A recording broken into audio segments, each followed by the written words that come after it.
7. Of irregular figures. Throughout the previous pages, I have been assuming what perhaps should have been laid down at the beginning as a distinct and fundamental proposition, that every human being in Flatland is a regular figure, that is to say, of regular construction.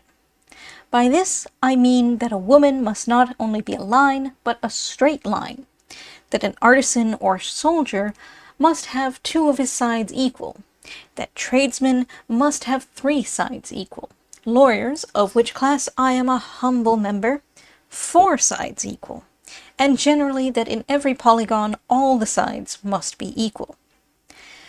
The size of the sides would of course depend upon the age of the individual. A female at birth would be about an inch long, while a tall adult woman might extend to a foot. As to the males of every class, it may be roughly said that the length of an adult's sides, when added together, is 3 feet or a little more. But the size of our sides is not under consideration.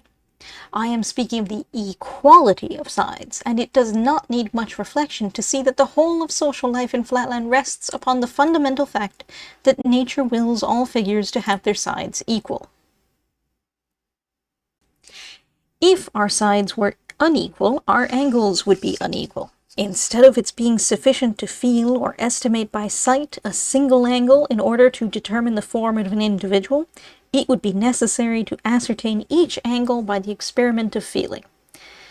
But life would be too short for such a tedious groping. The whole science and art of sight recognition would at once perish. Feeling, so far as it is an art, would not long survive. Intercourse would become perilous or impossible. There would be an end to all confidence, all forethought. No one would be safe in making the most simple social arrangements.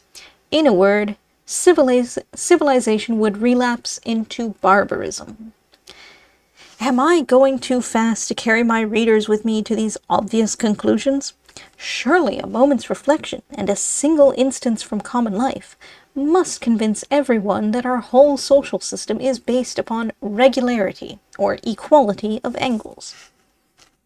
You meet, for example, 2 or 3 tradesmen in the street, whom you recognize at once to be tradesmen by a glance at their angles and rapidly bedimmed sides, and you ask them to step into your house to lunch.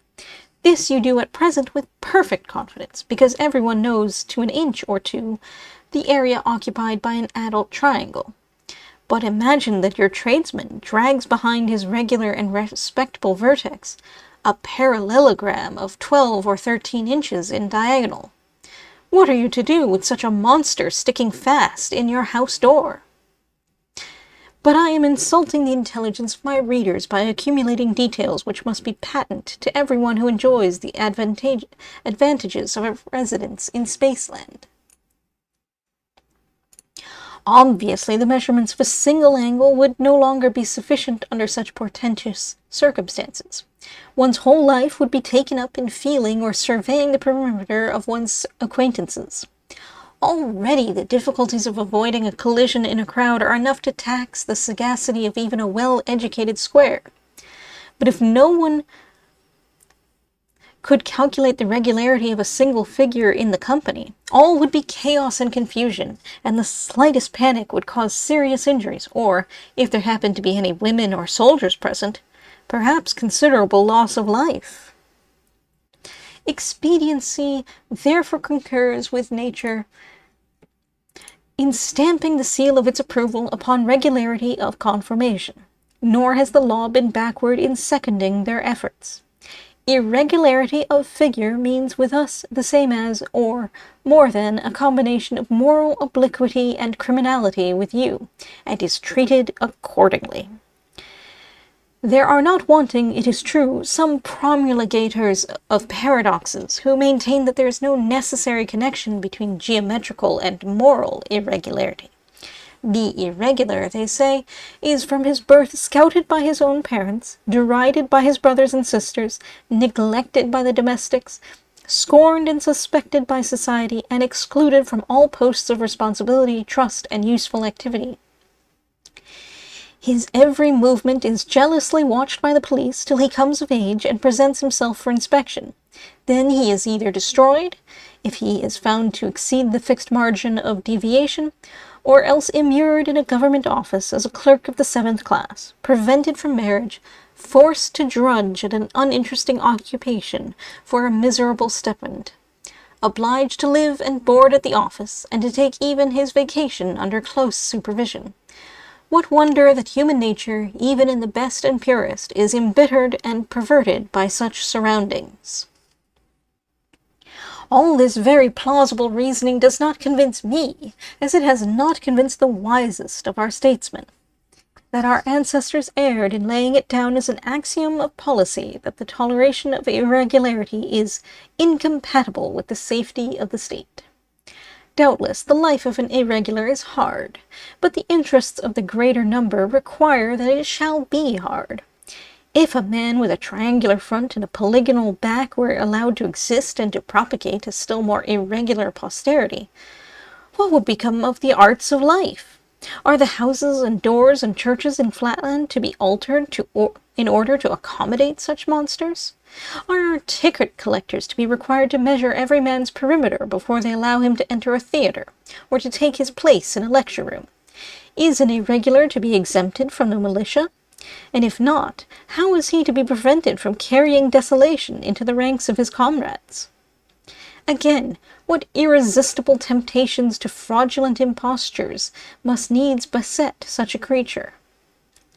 How easy for him to enter a shop with his polygonal front foremost, and to order goods to any extent from a confiding tradesman. Let the advocates of a falsely called philanthropy plead as they may for the abrogation of the irregular penal laws. I, for my part, have never known an irregular who was not also what nature evidently intended him to be, a hypocrite, a misanthropist, and, up to the limits of his power, a perpetrator of all manner of mischief. Not that I should be disposed to recommend, at present, the extreme measures adopted in some states, where an infant whose angle deviates by half a degree from the correct angularity is summarily destroyed at birth. Some of our highest and ablest men of real genius, have during their earliest days labored under deviations as great as, or even greater than, 45 minutes, and the loss of their precious lives would have been an irreparable injury to the state. The art of healing also has achieved some of its most glorious triumphs in the compressions, extensions, trepannings, colligations, and other surgical or dietetic operations by which irregularity has been partly or wholly cured. Advocating therefore a via media, I would lay down no fixed or absolute line of demarcation, but at the period when the frame is just beginning to set, and when the medical board has reported that recovery is improbable, I would suggest that the irregular offspring be painlessly and mercifully consumed.